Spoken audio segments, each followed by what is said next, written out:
What's going on, YouTube? Welcome to yet another update video or news video.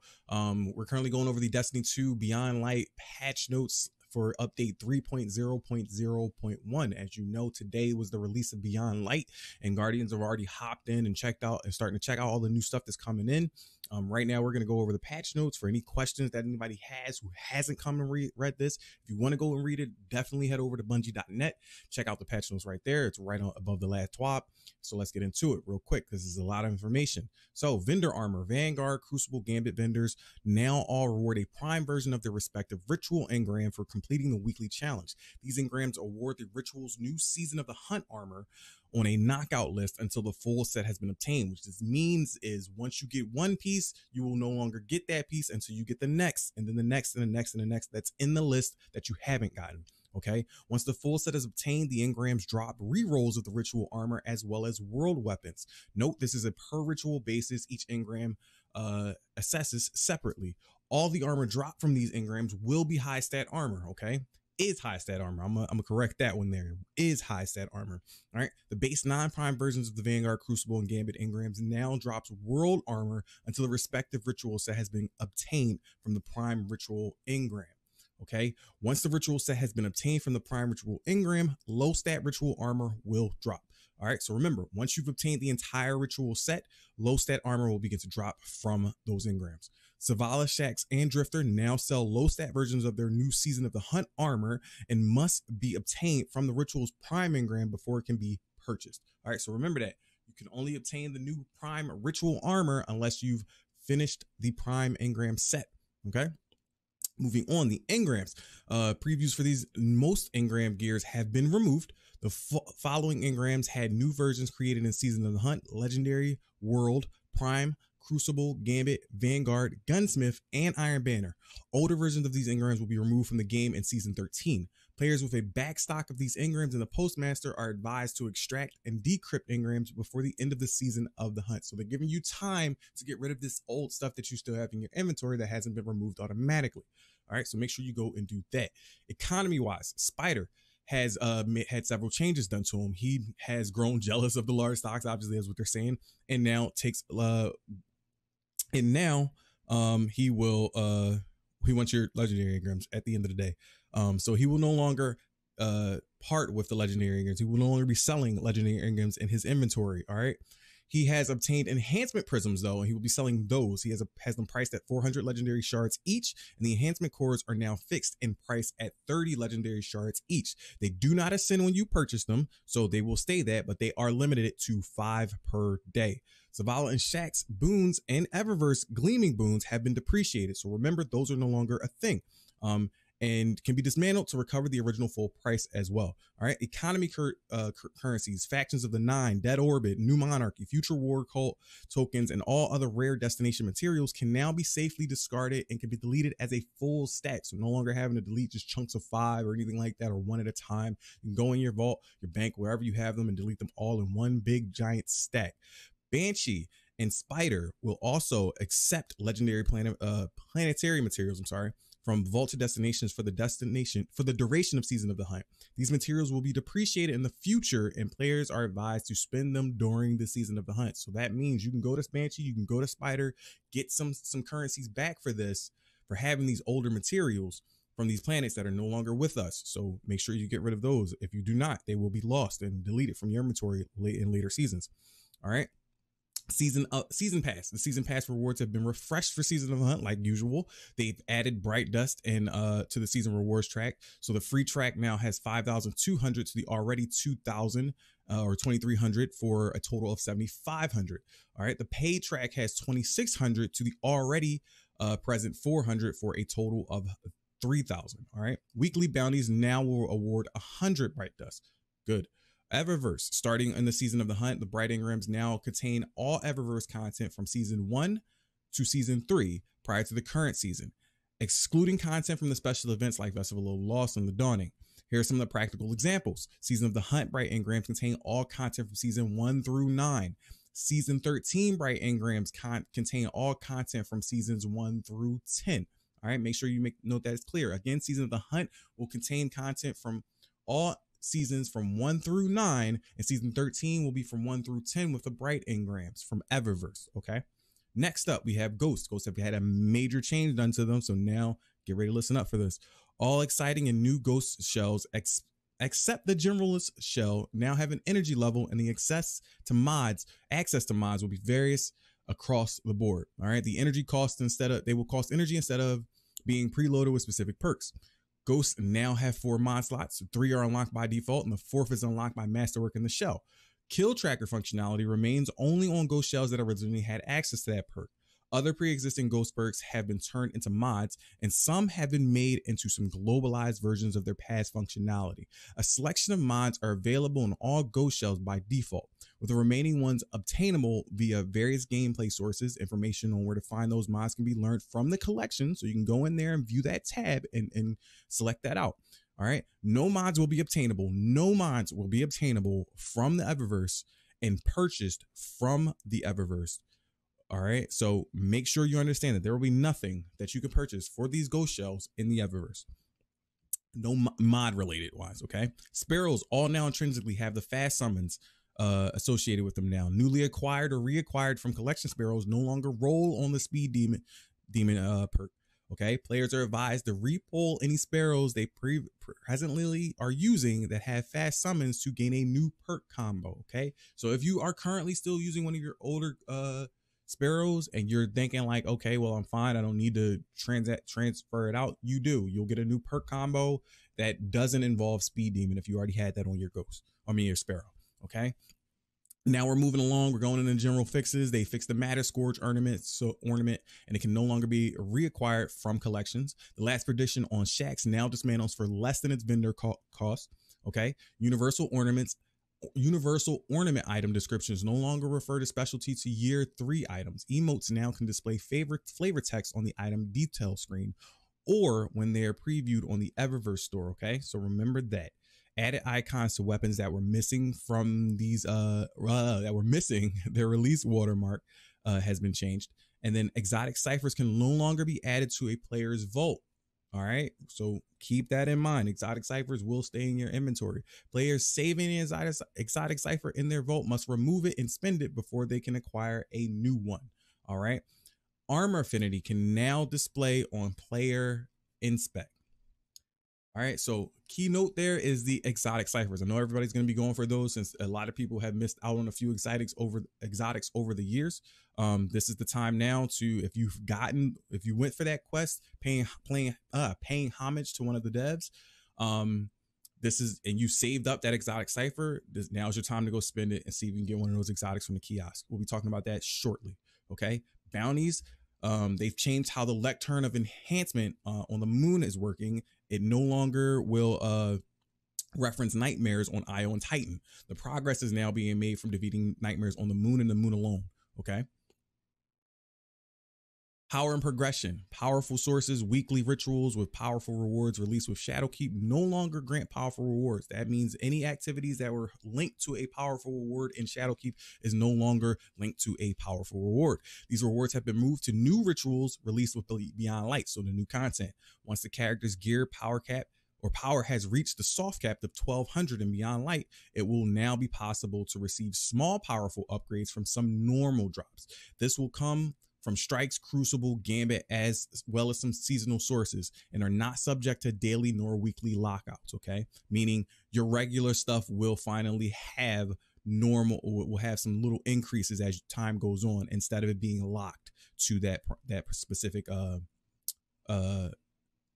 activity. Okay, these can drop until power cap 1250. All right, so remember that once you hit 1250, it will stop. Reduce the power cap. They've also reduced the power level of some vendor tokens as well. Okay, so that's a plus right there for you guys. Just remember, you're gonna have to keep that in mind that you will be getting some upgrades all along the way until you hit those caps. All right. Player identity. Login screens now have a dark background. Love it. I've logged in. I've seen it. The quality is a little bit higher. I'm enjoying that. Updated the full screen menus to have a dark background style. Player HUDs and waypoints now display season rank on the HUDs and the waypoints. character creation. They've changed the selection from male and female to masculine and feminine. We talked about this during the last video. Guardians head and hair models have been replaced and improved. Several color swatches have been changed to better represent the applied color, and previous head selections are still used. Added toggle functionality for the player screen, allowing the player to make a choice between light and dark subclasses. Character screen visuals updated depending on the player choice between light and dark.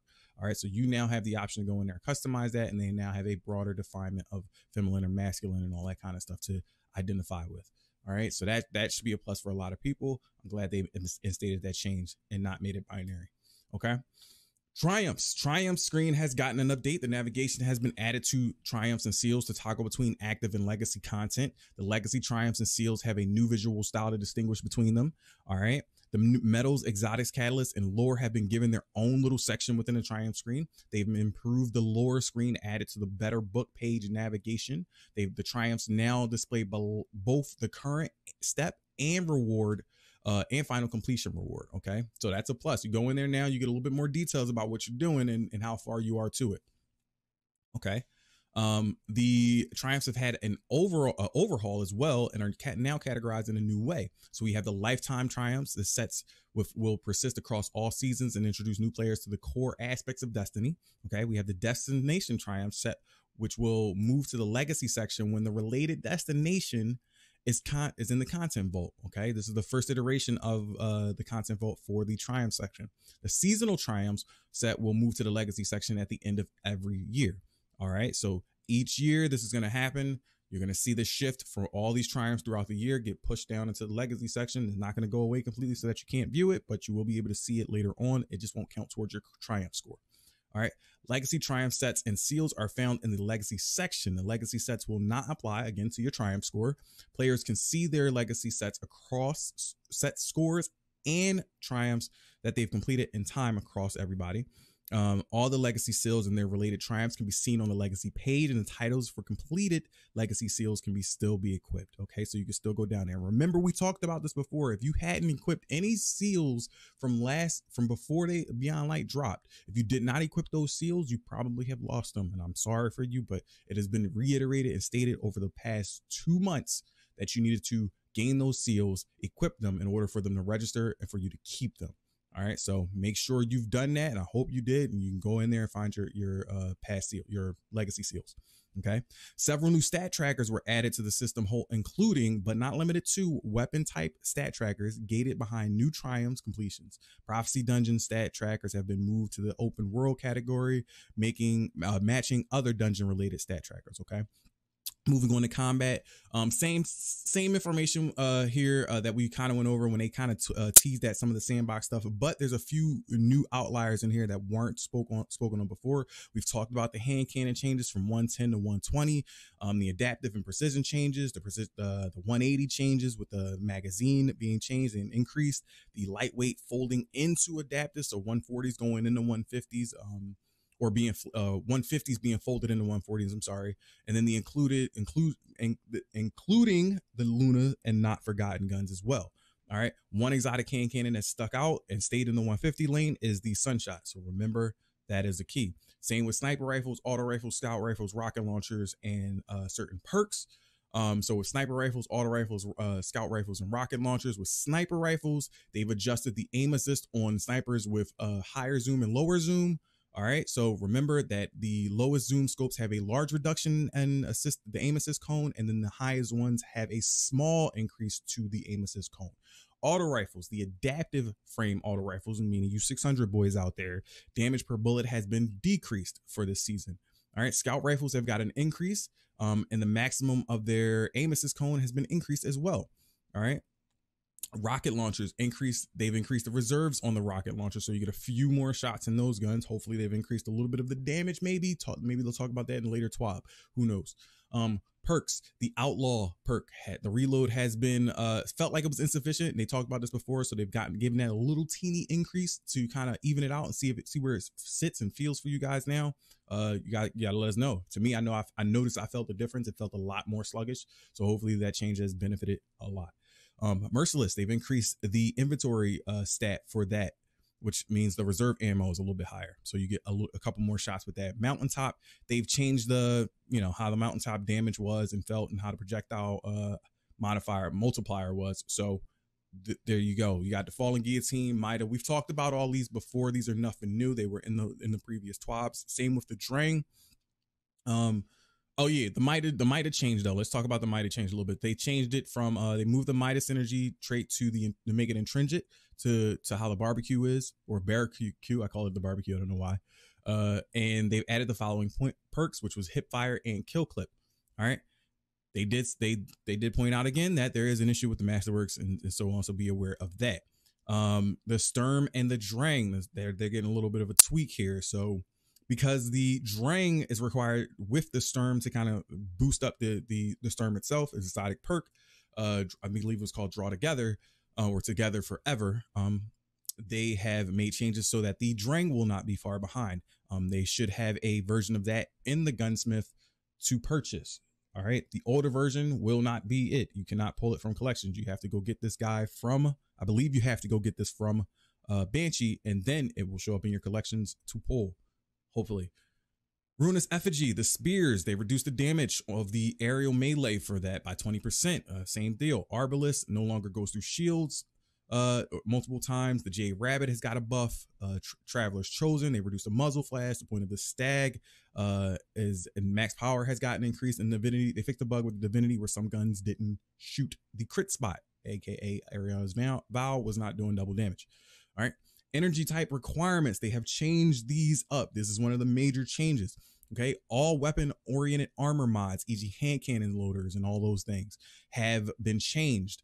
As a result, all the Arc Charge of Light mods as well now activate their second perk if you have any other Arc mods equipped on the same armor piece. So you don't have to have a bunch of different armor mods and a bunch of different pieces of armor just on the same piece. So you can have a arc resistance mod if you need be, or a gun, a reloader mod that specifically was on arc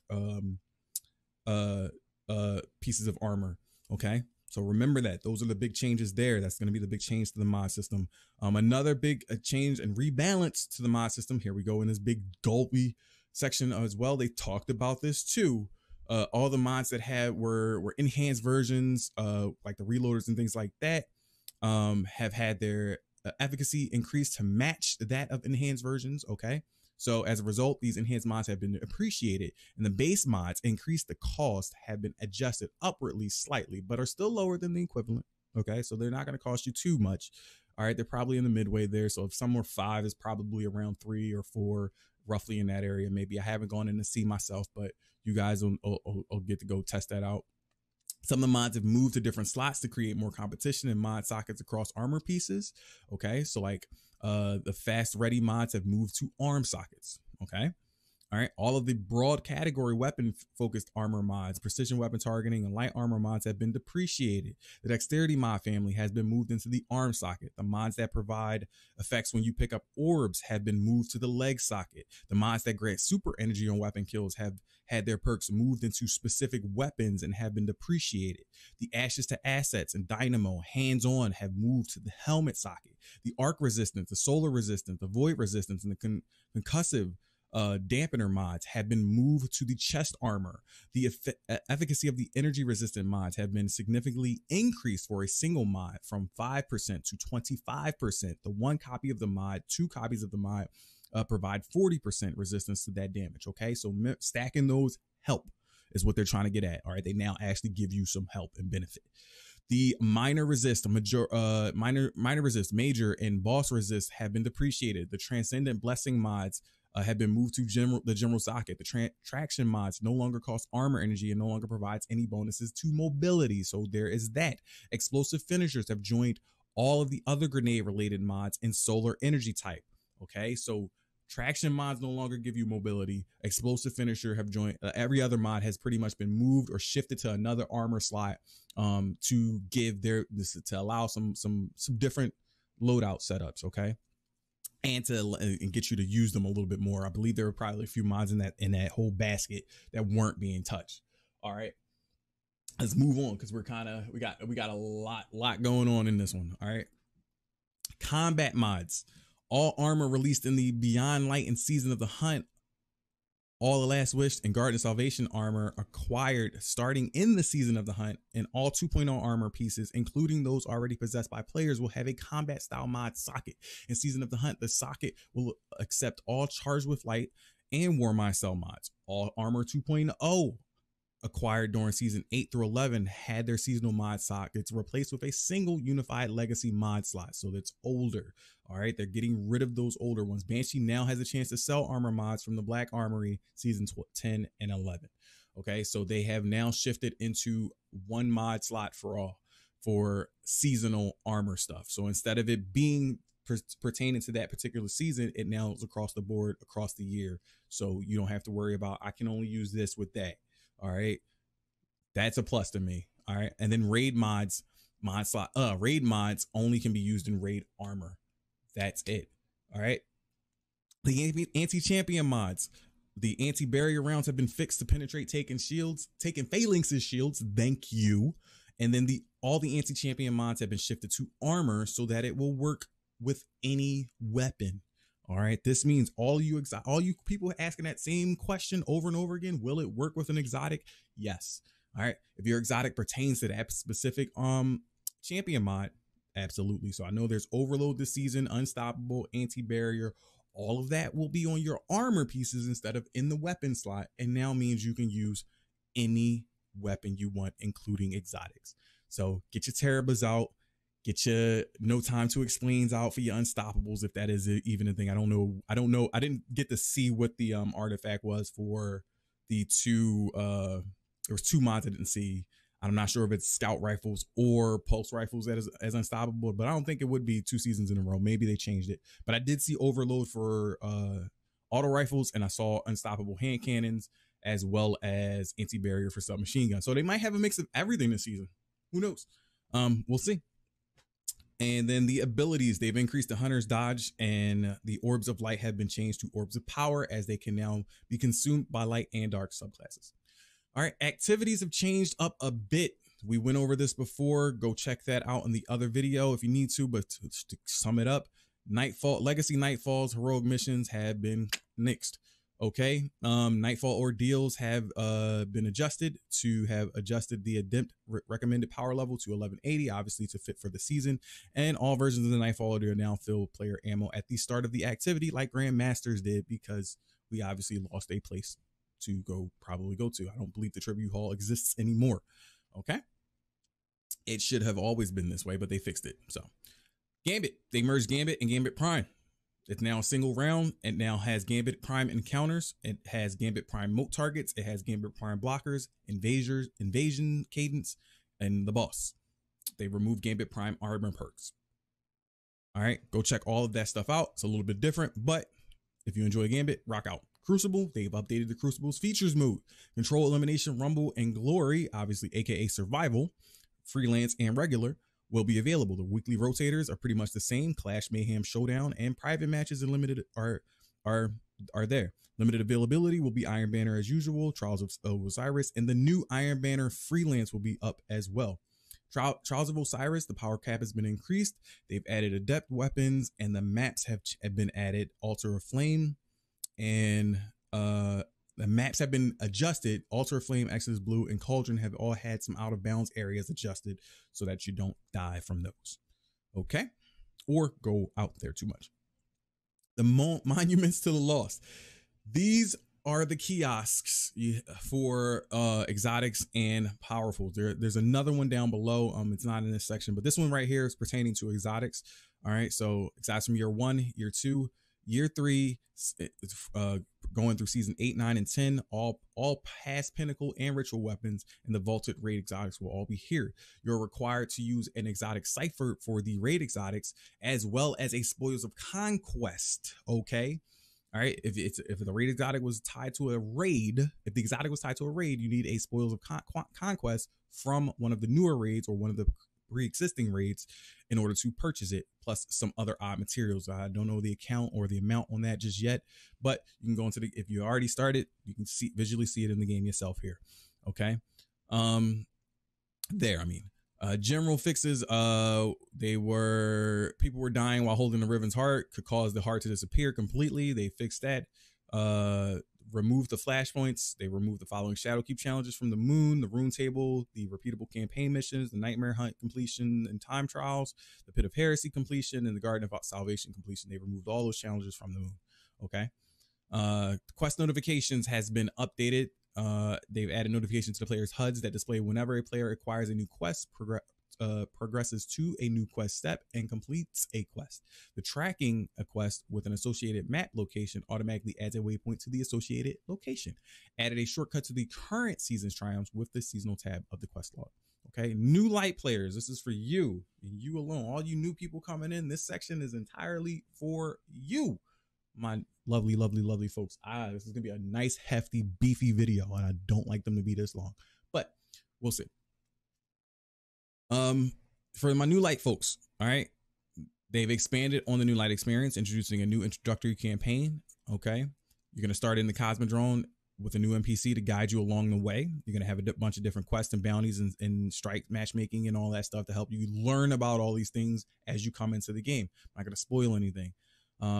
There's going to be subclass acquisition over the period of time as you learn all this stuff. They're going to teach you about the Postmaster, the triumphs, the season pass. That will all unlock, and the destinations will all unlock via XP as you go and progress further into your new light experience. Enjoy. All right. Crucible and Gambit will also unlock after reaching the tower and picking up associated pursuits and things like that alongside of it. As far as the campaigns for DLCs, for the Forsaken and for Shadowkeep and for Europa Beyond Light, okay, all of this will unlock over time as you go through your new light experience. It will guide you. Follow those steps. Don't get overzealous. Don't jump in too far. Learn the game. Get accustomed to it. Embrace. Enjoy. I know you want to dig deep and dive right in from the get-go. Take your time. Enjoy it. All right. I know you want to play with your friends.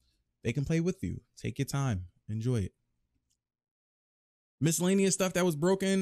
They fixed a bug that prevented online people from showing up on the Stadia. They fixed a bug occasionally prevented with players earning progress on bounties when joining an activity in progress. And the most notable impact on Iron Banner bounties was also caused players to have their artifact power bonus enabled. They fixed that. All right. PC environmental stuff, the localization and all that has been addressed.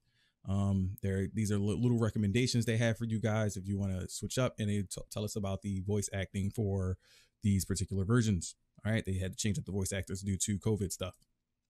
So there's that. And that is it for the patch notes. All right.